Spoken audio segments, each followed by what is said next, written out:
So, Halloween is coming up. Yep. When I grew up in Japan, there was no such thing as Halloween. Oh, really? No. They don't And do trick or treating? not really. And only recently, maybe in like last 5 to 10 years, where the Halloween was recognized as a thing that we Mm-hmm. do now in Japan. Kind of like how we would celebrate Christmas, but not because we believe in the religious reasons, but because it's like an event that happens. Oh, And yeah. we end up eating like Kentucky Fried Chicken and stuff. Like it's completely Yeah. different thing. Halloween in Japan is more about like a party. A lot of people cosplay and they go Mm-hmm. out. It's like an excuse to like be out and like wear something interesting that you would otherwise never do that in Japan because people Yeah. are more, conservative. They don't dress odd and weird, but it's like a way to do that publicly outside. Mm-hmm. They will gather in the city center or like near the station. Yeah. Yeah. So that was my experience. Basically, no experience growing up with the Halloween culture until I Yeah. came here and I guess learned about US. But you grew up here and Yeah. you have a Filipino parents and Mm-hmm. you probably heard and seen a lot of different things that Filipino people do Mm-hmm. about Halloween around the Halloween season. And today we want Ooh. to I mean, I don't know if there's anything specific to Filipinos that we do on Halloween. I think we did pretty typical American activities like okay. pumpkin carving. And we always would give out candy on Halloween. Well, there were actually some years we didn't. I just remember those years my mom just turned off the lights so people wouldn't come to the door. Oh yeah. So like the kids wouldn't come and then, expect candy and then be Right. disappointed that they didn't get candy. But I always dressed up. I think it'd be fun to have a episode maybe focused on some of the costumes that I did and even maybe like cosplay, like kind of going off on a bit of a tangent, but something similar, costumes and, cosplay is really big in Japan. And Halloween is the one time of the year where it's acceptable for everyone to wear a costume, I feel like here. So that could be a really interesting episode to do. But because Halloween is coming up, and I always thought that Filipino superstitions were, in a way, some of them kind of had like almost dark origins. There's a lot of pretty dark ones. I was trying to remember and kind of confirm superstitions that either like came from my parents or family members or other people in the Filipino community that I heard of growing up, and a lot of them like are not very happy or very fortunate superstitions, but I guess in a way maybe the word superstition isn't necessarily about a good happening or something positive, maybe, but I think it's just more about if you believe X or do X, then Y will happen type of situation. Sometimes it's for bad meanings. It's Mhm. used sometimes to discipline children. That's To true. scare them away, right? Yeah. So like you better not do this thing because you're gonna be like in trouble.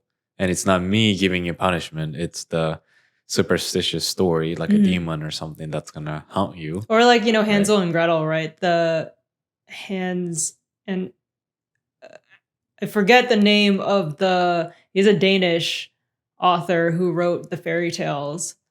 I could be completely wrong, but like Hansel and Gretel, for example, that was a story written to try to discourage children from going to the forest because bad things could happen from them, right? Because there could be this witch who wants to make you into a pie if you go into the forest, type thing. So it almost becomes this fantastical story to scare children.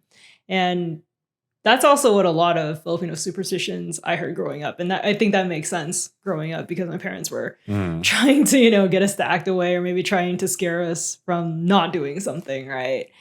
So yeah, I felt like talking about Filipino superstitions and maybe asking you maybe what they mean or what you think the origins are. We know that you're not going to get all of them right, but I think it's just fun to talk about. Yeah, because I grew up in Japan, being half Korean, half Japanese, and mostly grew up in Japan and then migrated to US. So I don't really have too much idea on what the superstitions are coming from Philippines, where Yeah. your parents grew up. Yeah, in the Philippines, and I'm Filipino American, so they came here when I wasn't born yet, and so I was born here, and that's why I am Filipino American, Phil-Am. So I have a collection 5 superstitions. So let's do the first one. So in Filipino culture and Filipino households, don't sweep the floor at night. Don't sweep the floor at night Why should you not sweep the floor? because you're gonna make noise and you should be Annoy people. You should be cleaning house during the day.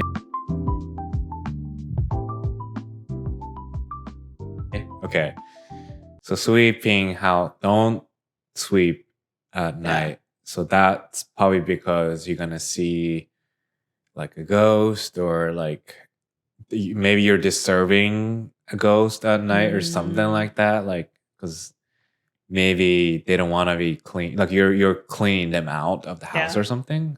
That's my guess. Oh, like pushing the spirits out, like by cleaning. Them out. Yeah. But then why would you not want to clean them out?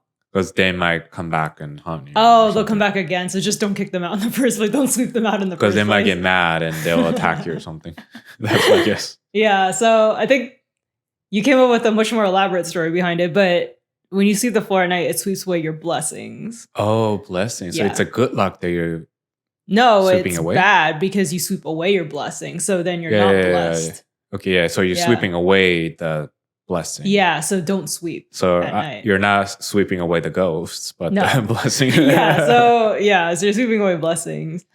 It's funny because I feel like though, what do you define? So I'm gonna go into and maybe like in a way kind of like try to unpack some of the superstitions or like look at them from the perspective of me growing up and maybe like where these came from or like what I think is kind of funny about some of these things, and I'm not trying to make fun of them because a lot of them are rooted right in cultural and historical, and there is a reason why they exist, right? But then it makes me think about, for example, like if you're not supposed to be sweeping the floor at night, I feel like my mom and grandma swept the floor in the evening. So then what is defined as night? Like you're not supposed to do it after 9 p.m. or like 10 p.m. because they would sweep in the evening, right? So what defines night? Like don't be sweeping at midnight. So those are the this is why I feel like sometimes superstitions like are definitely from like trying to understand something that you don't understand and trying to come up with a way to just explain it,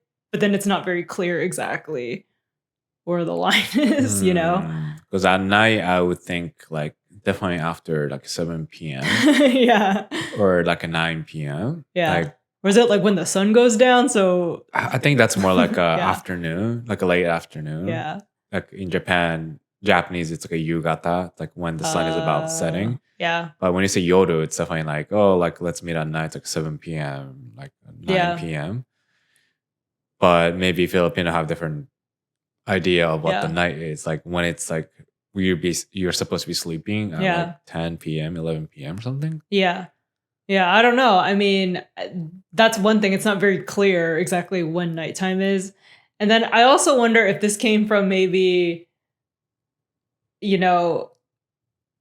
you're like eating dinner in the evening, and then if you sweep, then all the particles get in the air, right? The dirt and everything. So it's like, we'll stop sweeping at night. And so they came up with this thing that like, okay, don't sweep at night because you're sweeping your blessings away. So is that something your parents told you about, or where did you? So this one is a more common, just like a common belief of a lot of Filipinos. Yeah, a lot of older ones, like more of like it could be my mom's generation, but definitely like my grandparents' generation believe this. So interesting. I wonder what the agenda was.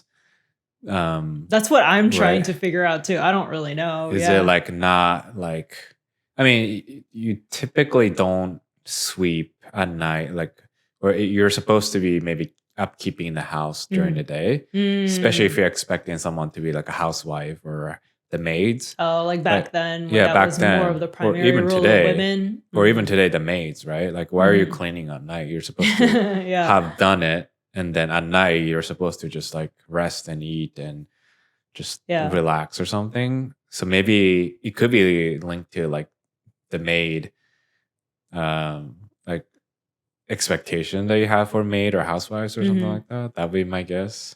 Yeah, I don't know. It's kind of funky. We need to ask ChatGPT to tell us the answer. Yeah, I'm not sure, but didn't really see an explanation for this. So it could just be a common belief in something that your grandparents just warned you all the time. Yeah. So yeah, that is one. Now here's one that's a more positive one, because like I said, a lot of superstitions are more on the negative side or like the discouraging side and not encouraging.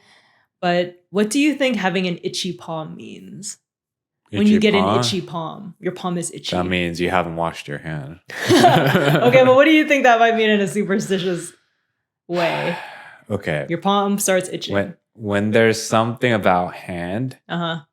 But you said it's positive? It's positive. Okay. So the result is positive or the outcome is positive. Okay. It means something positive. Because I think if it was negative, like maybe you did something bad, like you stole something and you're... Oh, no, this is actually a positive one. Yeah. Okay.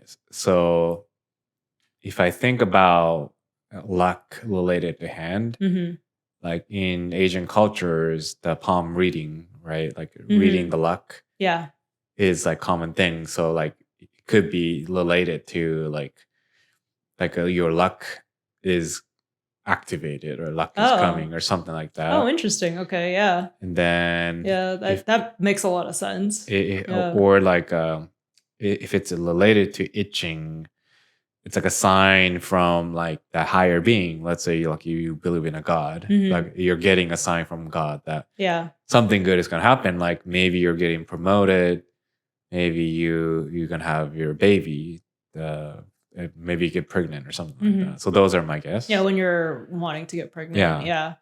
So I guess it could be bad luck if you don't want to be pregnant. Okay, well, but assuming you did want to get pregnant. Yeah, it could be a sign. So you think in general, like something good sign. Happening to you. Yeah, it's like a sign. Good. Yeah. Okay, so it specifically has to do with money. It means that you're about to get paid. You're going to make money, so you're going to get wealthy.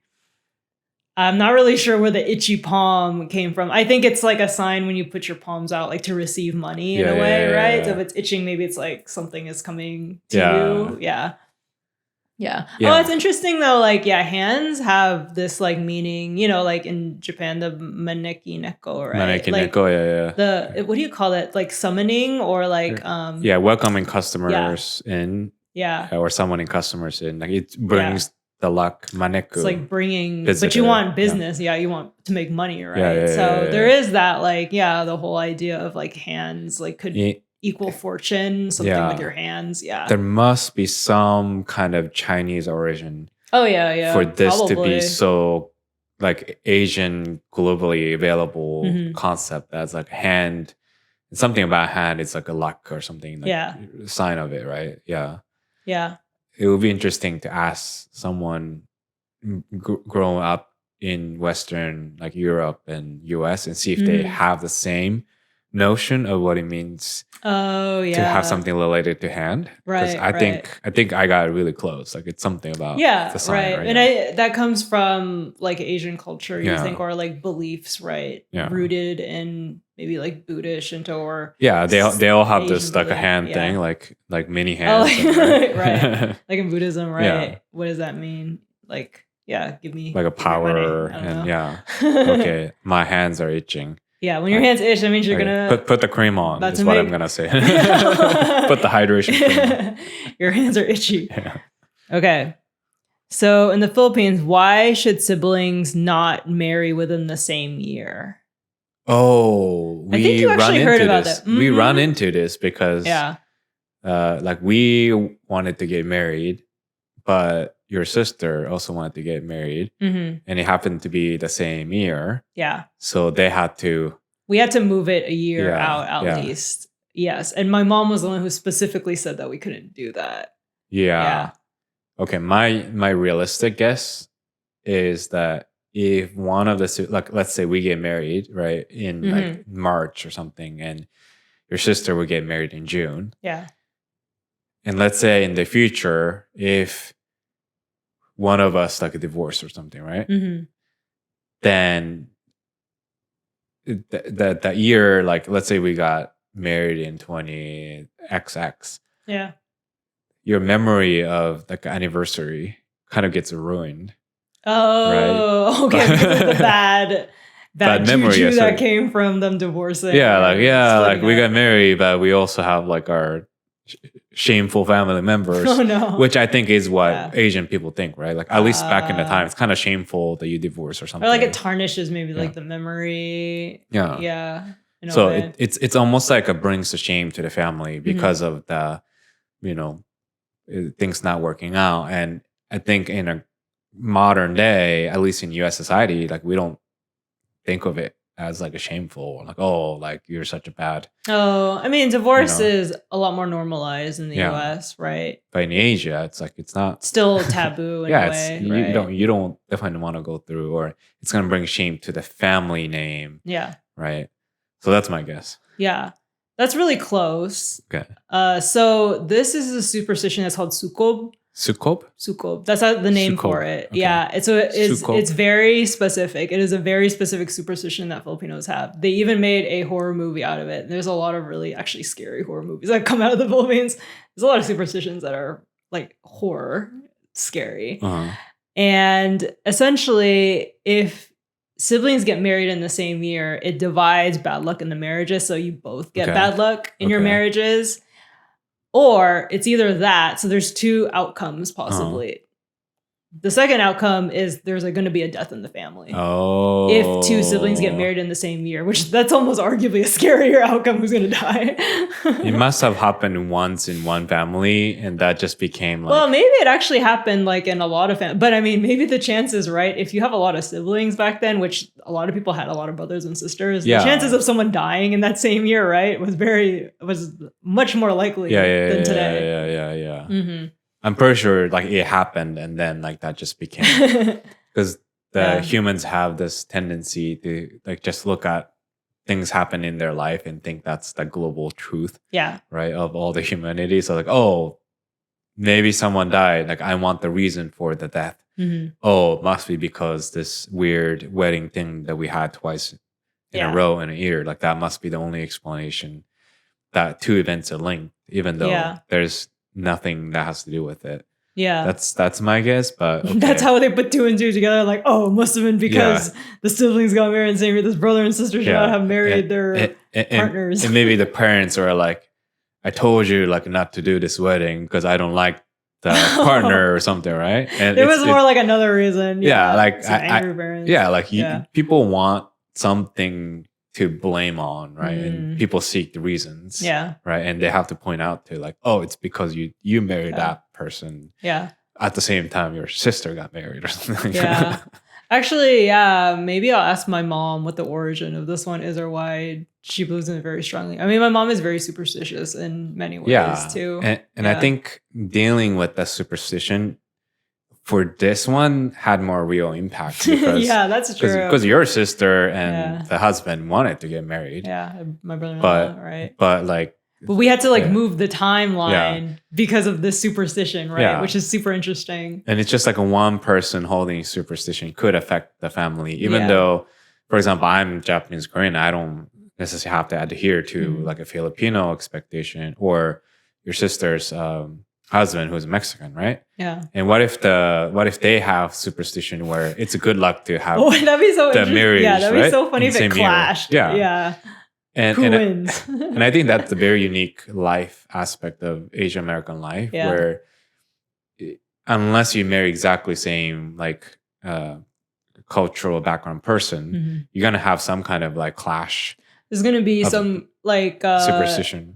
Yeah, or a cultural difference that you didn't expect to run into. And if I married another Filipino, then it would be pretty much unspoken like, your sibling can't get married in the same year. They know that.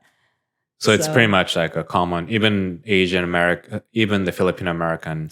Well, it's something, I don't know if my parents talked about it a lot because it's not like I talked about marriage a lot. It's definitely something that like, oh, you're going to get married. And then now your sister wants to get married, so then it comes up. type thing, you know. Interesting. I mean, young people maybe don't know it unless maybe they watch the horror movie, but it is something that, you know, definitely came up, right? When we were trying to plan our marriage. We'll ask your Gen Z cousin when we meet them. Yeah, see if they know or if they even care. Or if the parents care. I think that's the problem. I think, if the parents care, then it might become a thing. So, yeah. So that is a very Filipino superstition. Okay, so now these next two are more about death, and I thought it would be fitting with Halloween to talk a little bit about superstitions around death.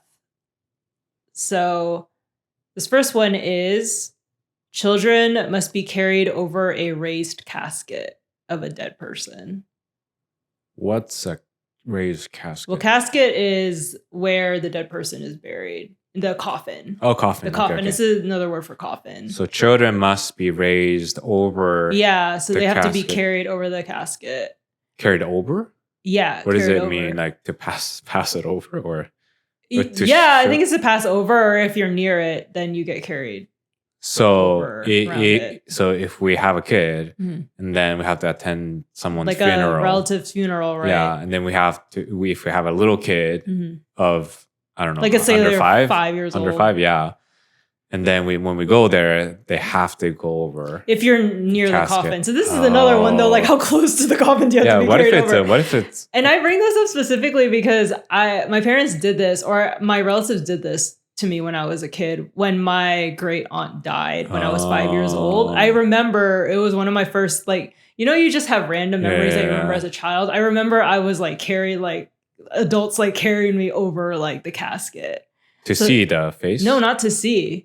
Just carry me over the casket, like pass me over the casket. That's not to see. weird. The casket is closed. They're gonna put it in the ground. So it's literally like in the hole. But yeah, in a traditional like Filipino burial, that's interesting. Children are carried over a casket. Why do you think that is? What if it's a bad luck for like Japanese and Koreans, and like we're gonna have an argument about like we're not doing that. Lift them up, no, put them back. Lift them up, like, I don't want to put my kid over.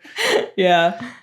Okay, so why do you think this is the case? Why do you do this? Okay, so my guess, so casket, dead person, right? So that dead is under, and then the new life, young children is over. Yeah. So some kind of like, either it's like a reincarnation theory of like, there's a dead in the ground, but there's a life above. So it's like, it's fine. It's like a good luck. Then there will be new life afterwards or something like that. And I think this is not maybe only in Asia, because I think a lot of other cultures have similar, like in Egyptian time, right? Like you would, I think it's Egypt where you would put the dead on the hot air balloon or something like that, and they fly them over into the sky so that they can get closer to the heaven or something. Oh, okay. I didn't know. So that's like a combining two concepts. I think it's Egypt, but that's like combining two concepts in one. But there's always something about going up. So passing over might be the concept. So that's my guess. That's your guess. Okay. Not necessarily. It's actually for the child. To protect the child. That's why they do it. So the first reason is to avoid the dead visiting the child. I think part of this visiting. Yeah. Why do they dead visit? Spirit, like visiting. Why or just the dead. I think in general the dead visiting the child, because there's this. Do you want your died, Do you want your great grandparent not visiting you? No, I think it's just dead, like in general. Okay. Yeah. The second reason is to keep their mental space like free from like bad energy. For children. Well, not necessarily bad energy, but I guess like this like kind of, because it's not necessarily a happy place. Right. A cemetery, right? And a funeral is definitely not a happy event. So you're like going past it or something. Yeah, so it's like you're trying to like just get past it. And then finally it's to stop them from having bad dreams. And I think it's because like children's minds, like I don't know about you, but I definitely had vivid dreams like as a kid, or I remember they were very intense too. So I think our brains are still forming when you're a child. So it's just to kind of like stop this like bad energy, I think, from like affecting them. Maybe don't take them to the funeral. I don't get that. I think, because I get all the nightmares from like homework and stuff, not so much But that's interesting. So you pass it over. Like, are we gonna do it when we have a kid and we have to go to a funeral? Oh, we go to a funeral. It's like I think we should. I mean, why not? It's one of those things like, why not? Like here. I think like even if you don't even believe it, if it's your culture, like your family, if it's something that's like easy to do, then like what do you lose? How much you care though? Because you're not born Filipino. Yeah. I guess your blood is still 100%, pretty much 100% Filipino, right? Yeah. And then there's like you're married to a Japanese Korean husband, and we live in US, so there's like a full cultural mix of thing going on. Mm-hmm. And like let's say my family member dies, right? It's probably weird to do the children passing over. Oh, got it. Because like, it's your culture. Yeah, because it's my culture. But maybe if your family member dies, and if we happen to have a kid, then maybe it makes sense. Well, then I was thinking, what if, depending on the family member, like some of my family members attend like your dead family members, like funeral. I think if they do it, I don't think we would care. We're just gonna say like, oh, just foreigners doing something weird or something. But it might be considered weird in Japan. Because like, what are you doing? Anything that's not a norm, I think, is weird. Okay, just like they just don't do it. Yeah. It's like if you attend a wedding or funeral and they have their own style, like you don't go out of the way to like force your style. Like let's say we go to the Buddhist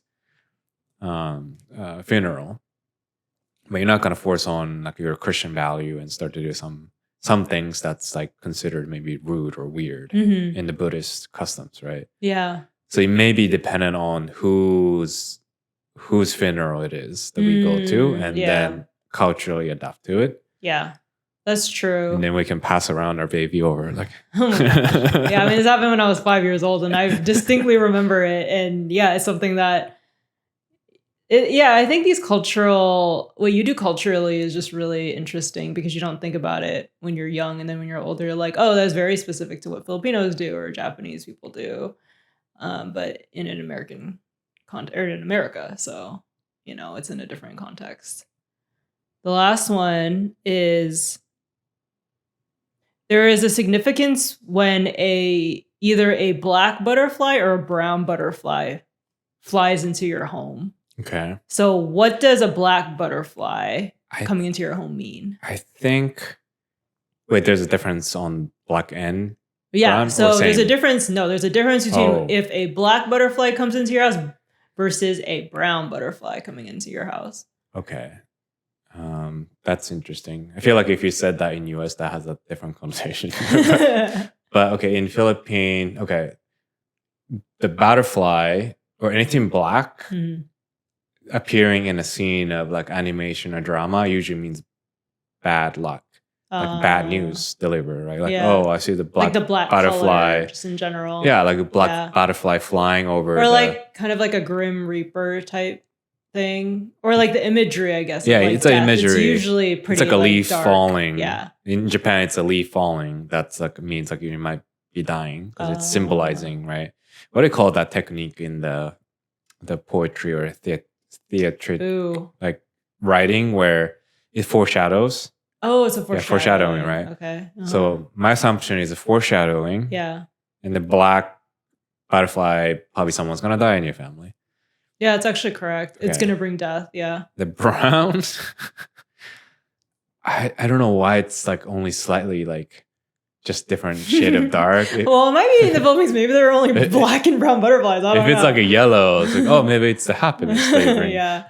Because such a weird color. That's true. That's a good something good that you noticed, that it's only slightly different. So what do you think a brown butterfly means? So either there's only black and brown, and the brown is like, it's a lighter, it's a better something gonna happens, or on the same shade of dark, someone is gonna get sick, but not as bad as dying. But dying, okay. Yeah. So maybe you can still get them help or something. That's a warning. Still has to do with death, actually, but it's more when a brown butterfly comes into your house or lands on you, it's that dead family member visiting you in the form of a butterfly. Oh, because they didn't pass the baby over the casket. No, that's not really what it has to do we with. said not to bring back the dead. No. So this one I bring up because I remember there was a brown butterfly flying around, I think back in Seattle. And I think some of my relatives were there. Like we were like standing somewhere and there was one flying around. And then I think it was my aunt. And someone like, oh, Tata is visiting. Tata is the name of my grandpa who passed away. And so they specifically, and it like landed on someone. They're like, oh, like Tata is like visiting you. So you know, put the off spray. So I mean, even my family, like my mom and my uncles and aunts, still believe this, that if they see a brown butterfly, is it because brown is like the old, like a aging color, like a. Well, I don't really know why. I wonder if what's like a ground and tree, like anything that's like been there, kind of maybe like a wilting and old things are like kind of brown usually. I don't know. Yeah, could be good. But black is definitely like I feel like in many culture, in many culture, black. Well, just means if death, you think of like imagery, that's what I think of, right? Like if you think even of like Disney movies, you're a kid, right? A lot of like the evil or bad characters are wearing like all black, you know? But yeah, it definitely doesn't have a very good connotation, which is really unfortunate for things, you know, like words, right, that we use now, which is different. Like, you know, you can't say like blacklist or whitelist, right? That's not, it's definitely not kosher. Yeah. Yeah. Because it's not, you can't say like blacklist is like something that's like kind of bad and then whitelist is something good. Yeah. Yeah. Because the colors don't really have that. But see, these are old beliefs. These are old superstitions that people have. Yeah. Yeah. So we can't say black butterfly or brown butterfly because even the brown has like it points to certain race, right? Yeah. So in US it's kind of hard to say that, but yeah, it's interesting. The brown being the dead who is visiting because you forgot to raise the baby over a casket. Yeah, right. We told you not to come back. Don't visit. Yeah, so it's like the connection, or like why are they conflicting? Like we should ask our parents. About the conflicting thing happening. Yeah, it's really funny. Do you want a bonus one? Bonus? A bonus? Oh yeah, sure. Superstition, I guess, about death. Yeah, sure. Why do you have to cover up mirrors? Why do I have to cover up mirrors? When someone's dead. When someone is dead? Because I'm gonna see they're dead coming back from behind. I feel like someone probably thought they saw like someone in the mirror and they're like, oh, they thought it was a dead person. Yeah, it's like the horror movie, right? Like the horror character comes out from the back and then you look back and then like you're not there. Yeah. But I feel like it's interesting because I feel like in different cultures, mirrors they can have very significant meanings, like in a fortunate or unfortunate way, you know, like if you break a mirror, you get bad luck, right? Usually bad, right? Because something is living in the image where you don't expect to see that shows up, and then it's not a reality of reflection, but it's like a reflection of your mindset drawing up someone. Yeah. Like imaging like the Disney portrait as like the evil witch watching you and things like that. Oh, true, like in Snow White, right? Yeah. The queen. Or even the mermaid. Following. What's the mermaid one? Snow White. Oh, Ursula. The evil octopus. Octopus, yeah. It's always like the witches looking through. Like a mirror to curse them in a way. Yeah, and in Asia, it's the ghost, right? That shows up behind you and you look back and then there's no ghost and you get scared. Oh, and then is there a mirror behind him?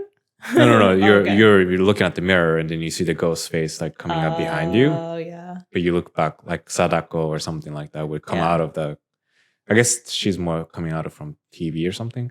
Yeah. And then in US, it's the literal serial killer standing behind. Something that like reflects you. Yeah. Yeah, I remember when I was a kid, there would be this thing. Well, as kids, some of my friends or some people I knew would at like midnight or something, if you went to the bathroom and said Bloody Mary, I think 3 times in front of the mirror, like she would show up. So like that's why I think mirrors, they mean different cultures just like think of mirrors in different ways. But yeah, a lot of them are kind of more in like creepy, weird, scary ways. Something unreal in a place Supernatural, where you yeah. expect the reality reflected, right? Something like Yeah. that. That's a good way to think about it. Yeah. Well, I think we want to hear some of the other superstitions that people Yeah. have. Maybe the scary ones are more interesting. Okay, we can do To an episode hear. on scary. There's a lot of scary ones in Filipino culture, a lot of scary superstitions. Yeah, I can do some Japanese and Korean. Yeah, I feel like Korea and Japan has a lot of scary superstitions. a lot of yokai Yeah. and ghosts type Supernatural stuff. spirits, good or bad. I think it's cool to have like a contrast of good and bad, because I feel like we also hear a lot of the bad, but there are a lot of good spirits too. Yeah. Cool. Well, we have these episodes coming out every single week. We also have YouTube shorts if you like a short version. We also have TikTok accounts. All the links are in the description. And make sure to subscribe and hit the bell so you get notified whenever we have new episodes. Happy Halloween. Happy Halloween. Bye. Bye.